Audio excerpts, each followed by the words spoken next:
Alex. How are you this evening? Good. How you doing? I'm good.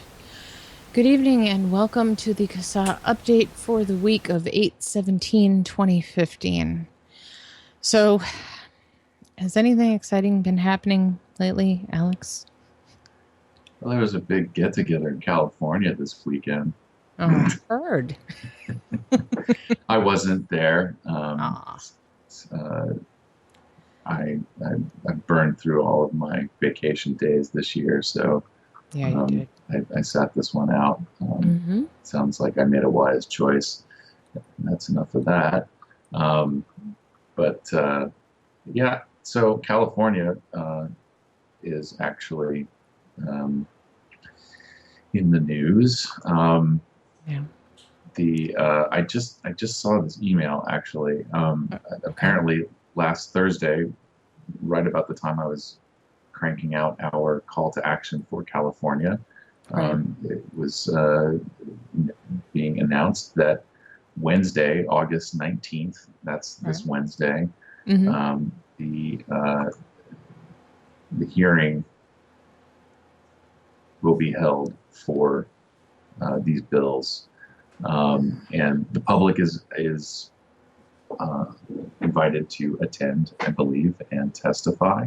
Nice. Um, I have to bring up my email here. Okay. Um,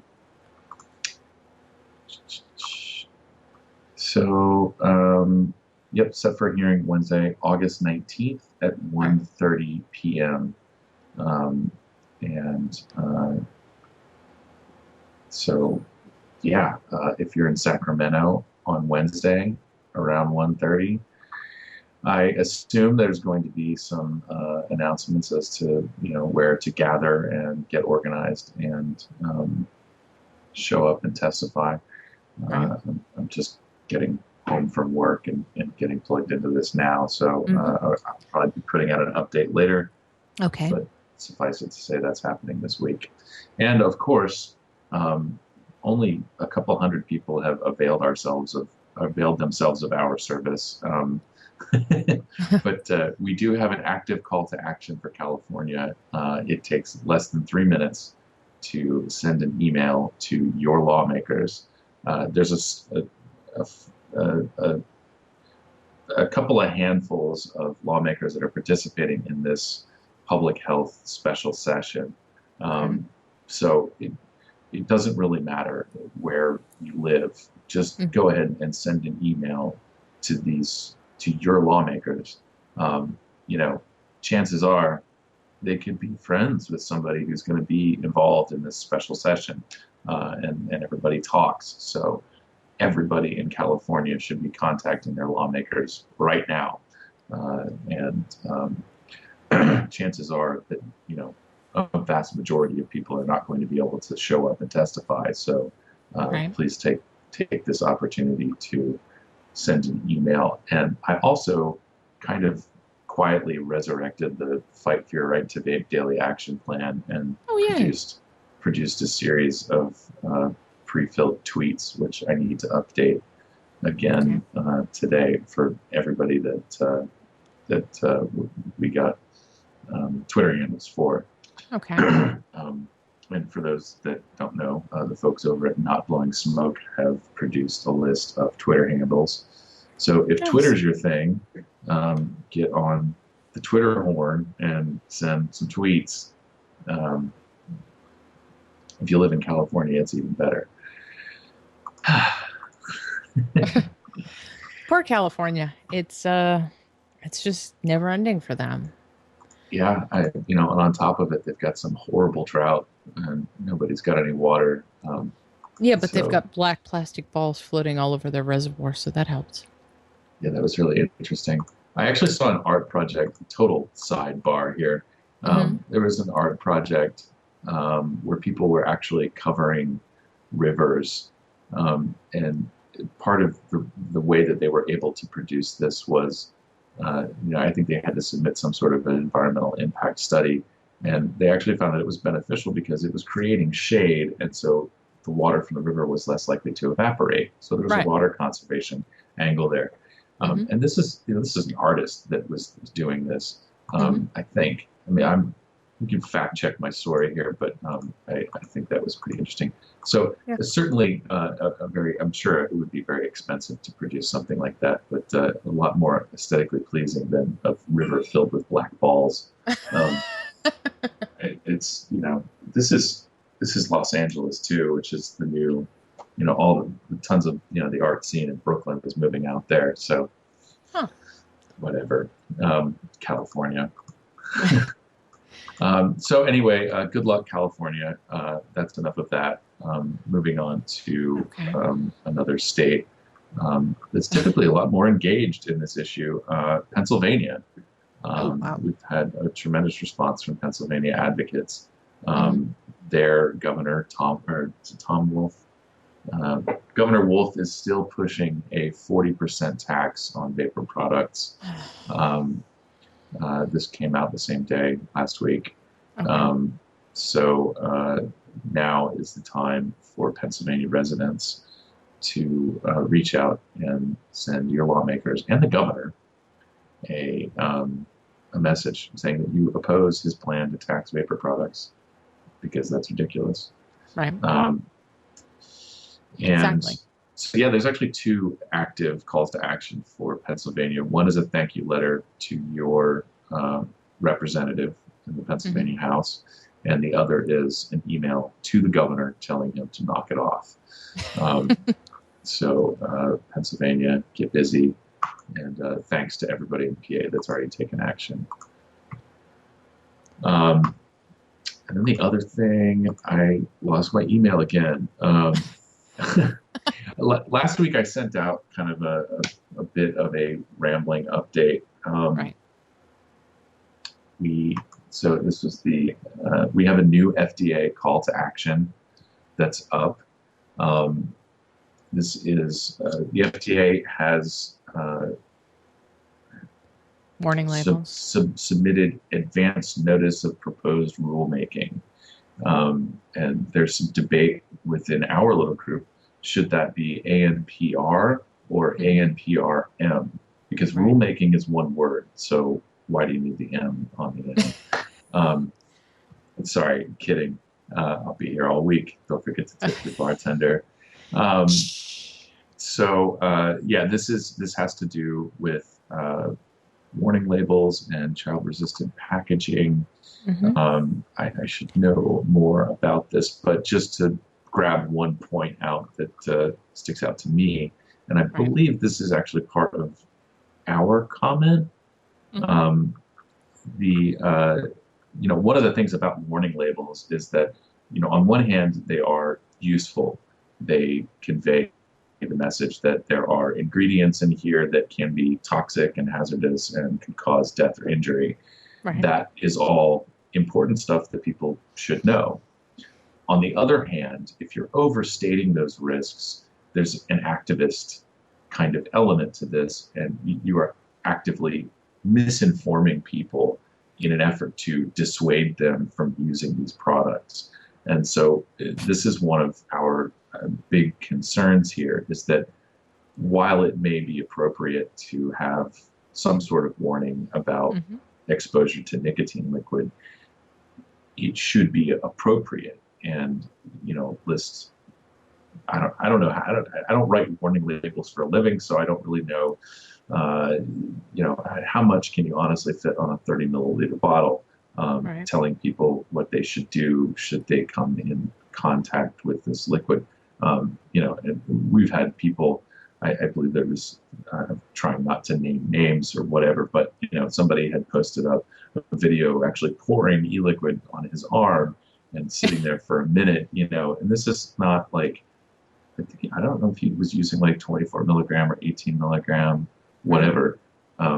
Somebody who accidentally spills a couple of drops of 6 milligram e-liquid on their arm, some water will take care of that pretty quickly.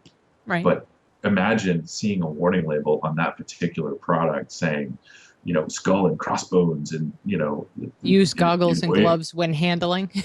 Yeah, burn your clothes when you're done. Like all of this nonsense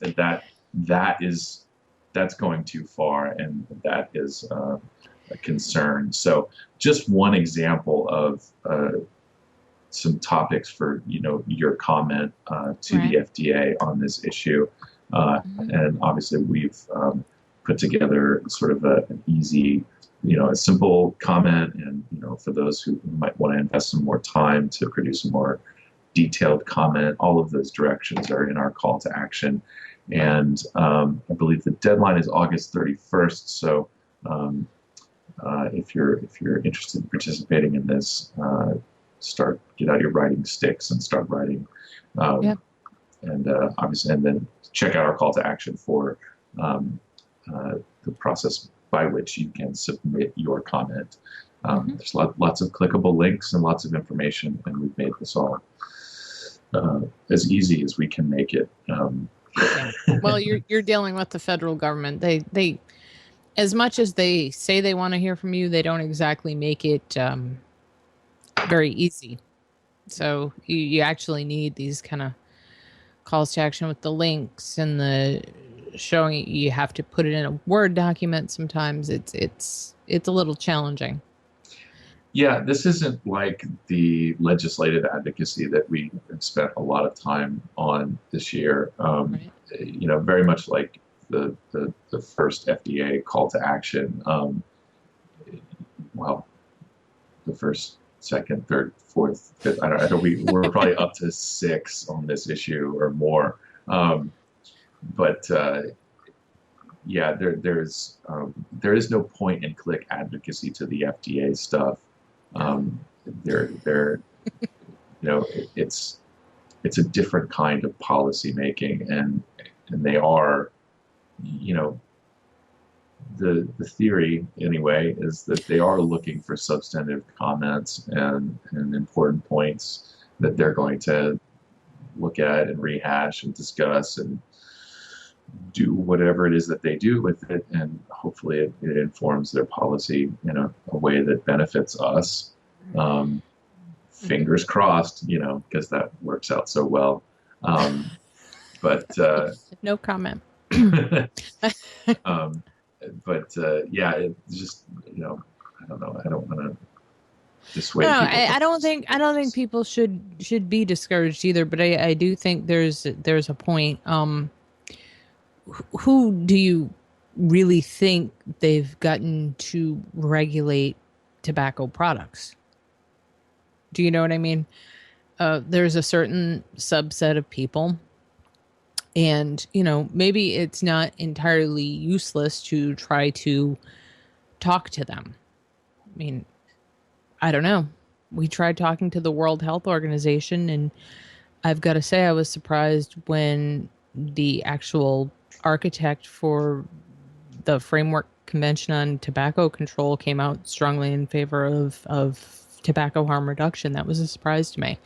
That wasn't something I had ever expected to happen. So, the unexpected can happen, so you might as well take a shot. Yeah. You've got nothing to lose. And, at the very least, share your story, I guess, is probably, there are tons of people out there who are motivated to take action, and a lot of this science stuff this sciencey stuff is a little bit beyond me a lot of the time. So, right. At the very least, just tell the FDA that you care and you don't want to lose access to these products, and you want people to have accurate information. That's enough. Yeah. So, and then at the end of our, call to action, just we'll tell you how to submit that comment too. So, anyway, check out our FDA call to action, our most recent FDA call to action. There's so many of them. I'm sure there'll be plenty more. The other thing that went out in that update is a survey that we have vetted. I haven't taken the survey myself, but it's relatively simple. The title of it is Your Perceptions and Experiences of Using Electronic Cigarettes. Right. This is something that was produced by the Center for Drug Misuse Research. And our scientific officer, Carl Phillips, and some others on our board of advisors, I think, took a look at this and said this is fine, and so we're comfortable putting this out to our membership to participate in. Right. And it's a very brief survey, so the link will be in the description notes for the podcast, and you can click on that and go take a survey. Yeah. And so those are the two big kind of new bits, and of course the support HR 2058. 58. Yep. And tell your story. We are continuing to collect stories for people that have had success with smoke-free products and electronic cigarettes. And it's an important collection that we can point lawmakers to, policymakers, Right. people who might be on the fence about these products, no matter what position they're in. Mm-hmm.